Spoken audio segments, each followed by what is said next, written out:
Welcome to the deep dive.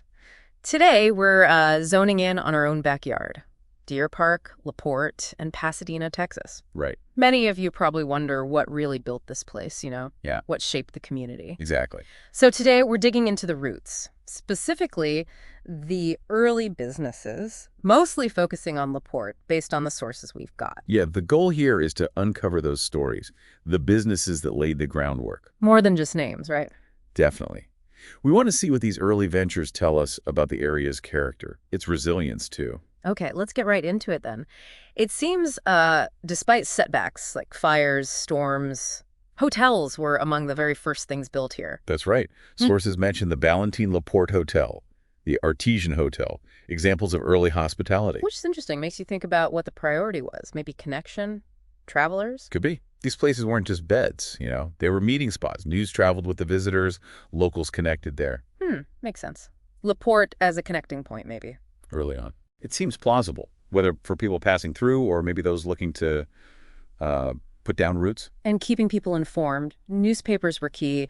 We saw the LaPorte Chronicle started around 1891. Yeah, and the Laporte Herald followed in 1899. Vital information channels back then. Absolutely crucial. Even if they were just a few pages, these weeklies, they announced everything. Elections, social gatherings. And importantly for us today, they advertised local businesses. Exactly. That gives us a fantastic window into what was actually available, who was selling what. Okay, so beyond news and a place to stay, what about just everyday stuff? Food. Well, even late 19th century, you had options. Shark ice cream crops up, offering fresh dairy. Fresh dairy, huh? Interesting. Yeah, hints at some early local agriculture, maybe? Yeah. And A.O. Blackwell shows up as an early grocer, a commissary type place. So people could get essentials locally, building self-sufficiency. That seems to be the drive. Yeah. Establishing local supply lines early on. And it wasn't just food. We saw M.K. Morris starting the LaPorte Lumber Company. Right. And several families in hardware. Parker, Johnson, Shannon, Hovey, Slusher.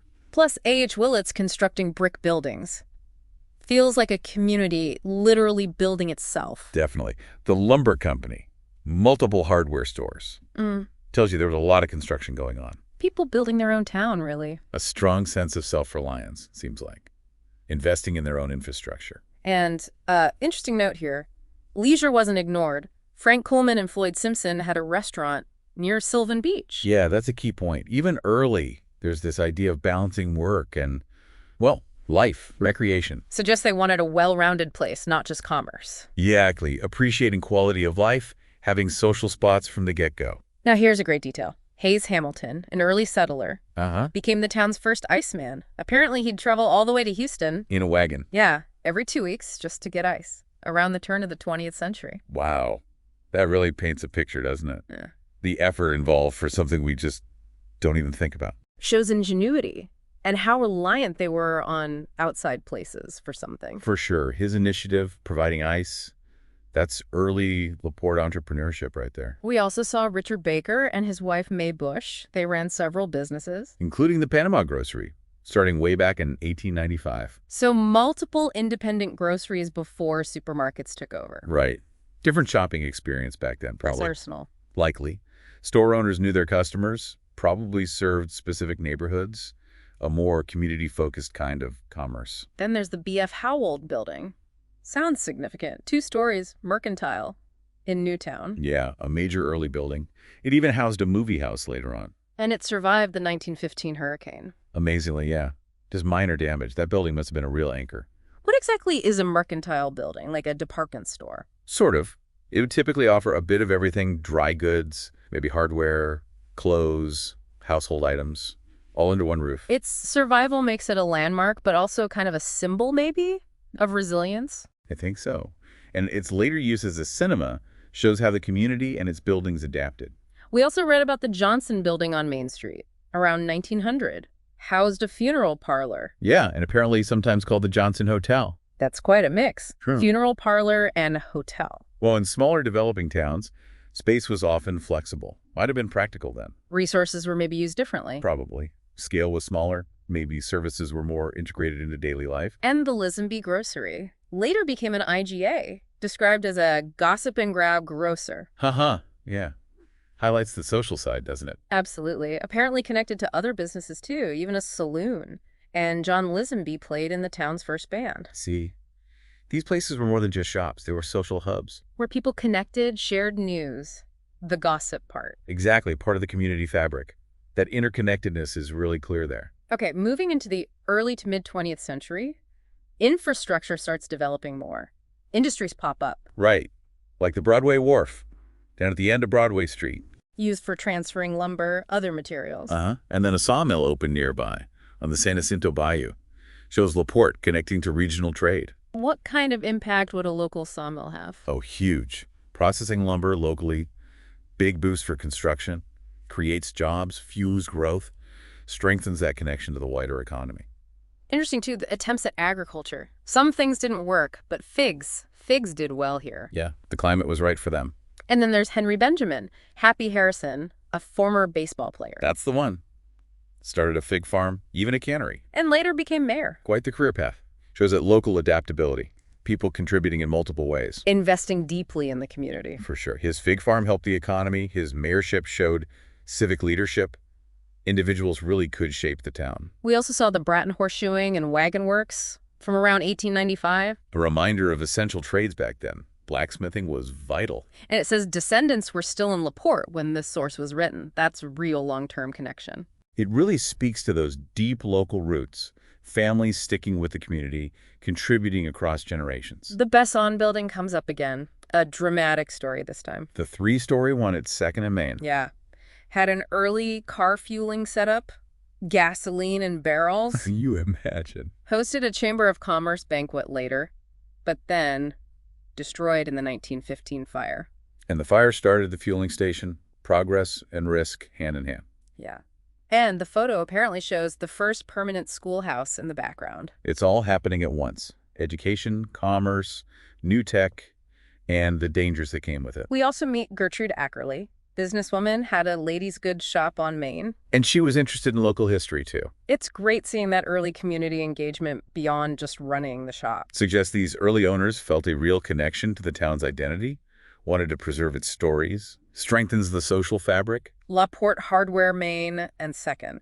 There's a photo detail mentioned. Mrs. Slusher driving the family runabout. Love that. Shows you a bit of personality. The store was later sold to John Willard Hovey and his wife in 1927. And the Hovey's parents were also in business here. And descendants still live there. Right. Plus, the Shannons were another hardware family. Their store was apparently packed during a parade photo. Hardware seems like a big family thing here. Really emphasizes that family-owned nature of early LaPorte business. Multi-generational involvement, long-term commitment. These weren't just stores. They were part of the social scene, part of celebrations. And rounding out this period, the Freemasons established a lodge in 1902, Lodge 857. Shows the growth of civic organizations. Important for community development, unity. Providing connection, support, ways to get involved. Exactly. Strengthening those community bonds. Okay, moving into the mid-20th century now. We see familiar names continuing. The Sharp family again. George H. Sharp's grain and feed business. Started around 1928, corner of Main and 2nd. Became a real landmark, it says, for residents and tourists. Yeah, businesses that stick around like that, they become part of the town's identity. Consistent service, generations of customers. They foster that sense of continuity. Like the Art Simpson Funeral Home, started in '49, still operates today as the Paul U. Lee Funeral Home. Incredible longevity, serving the community through really significant life moments. Shows the trust built over decades, a vital role. Absolutely. Deep commitment, lasting relationships. Then there's the Sayers Building, Main and First, briefly housed the LaPorte News, with a typesetting machine. And a big infrastructure step. Main Street got paved with concrete in 1925. How big a deal would that have been, paving Main Street? Transformative, easier transport for goods people, less dust, less mud, makes the town center more accessible, more appealing, probably boosted commerce too. Makes sense. And right there, in that newly paved area, Jim Simpson's Pharmacy opened in 1929, Main and 3rd. Another sign of evolving services, catering to growing health needs. Shows a focus on well-being, right? Having a pharmacy there. Suggests a recognition that as the town grew, you needed ready access to medical supplies, professional health services. Here's an interesting shift. Captain Charles Ashton. He bought the Sylvan Beach and Morgan's Point Depot sites. Yeah, after train travel started declining. But the Sylvan Depot wasn't just lost. The Heritage Society moved it, renovated it as a museum. Which is fantastic. Shows a real conscious effort to preserve local history as things changed. What does that preservation say about a place? It says the community values its past. They're proactive about keeping history alive, shows local pride, a connection to earlier generations. We also learn about Charles O. Williams, married Josephine Mary Andel in 1923, descendants still local. And he had a filling station, the C.O. Williams Station. Started with just a small wooden building on West Main. Another family building lasting ties through local business, adapting too. Exactly. From a simple wooden shed to a more established station. Shows how local businesses evolved with the times and how families put down roots and contributed over generations. And the humble filling station at 5 Points in 1953, owned by F.W. Carey, shows that continued evolution of service stations. Right, from basic gasoline sales to dedicated stations at key spots like 5 Points. Reflects those broader changes happening everywhere and how local businesses adapted. 5 Points seems like a real hub. There was also the 5 Points Cafe in the 20s and 30s. A central meeting place, yeah. Yeah. Where Main, San Jacinto, and Broadway all came together. They even did landscaping there later. Underscores how important those physical spaces are for community interaction. Definitely. Cafes, stores, they're informal gathering spots. Fosters that sense of community. Yeah. The landscaping shows a civic desire to make the center attractive, welcoming. We also saw Pfeiffer Electric Company and Count's Shoe Repair sharing a building around 1922. Philip Pfeiffer started his electric company way back in 1913, bringing modern utilities in. And descendants are still around.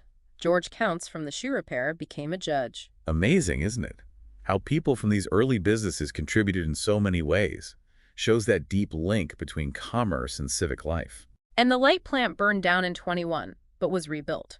Resilience again. A real testament to the community's determination to progress. The Simpson Building, 200 block of Main, 1920s, housed different things over time. Restaurants, shoe store. Perfectly shows how downtown buildings adapt.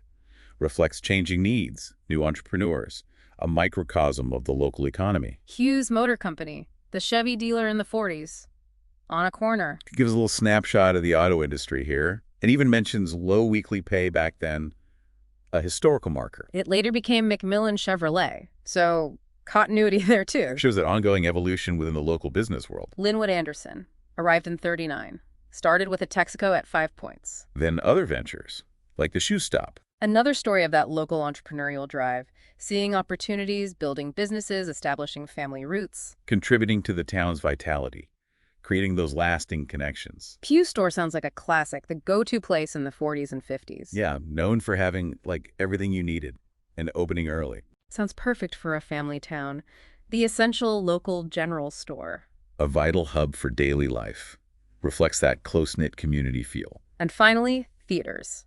LaPorte seems to have always had them. From the Port LaPorte Theater and the Picture Show. To the Mac Theater at 5 Points, and then the Newport Theater opened in 48. Entertainment was clearly important. Leisure, culture. Definitely. And Louis Doodle Rigby, the Newport manager, also involved in civic stuff. That theme again. Business leaders contributing to the wider community. It's a strong thread throughout LaPorte's history. Wow. This has been really illuminating, looking at these early LaPorte businesses. It paints quite a picture. You really see the resilience, facing challenges but building anyway, the importance of local entrepreneurs in all sorts of fields. And how things evolved over time. It makes you appreciate the foundations of Deer Park, LaPorte, Pasadena. That same spirit you imagine still drives things today. It certainly seems plausible. And reflecting on all this history, it does raise a question for our listeners, doesn't it? Well, thinking about this legacy of local initiative, of adaptation, what are the unique opportunities and maybe the challenges for businesses right here, right now, in Deer Park, LaPorte, Pasadena? Good question. And maybe more directly, how can residents, how can you play a role in supporting and shaping the future of our local economy? It's an ongoing story. And everyone listening is part of it. Something to think about.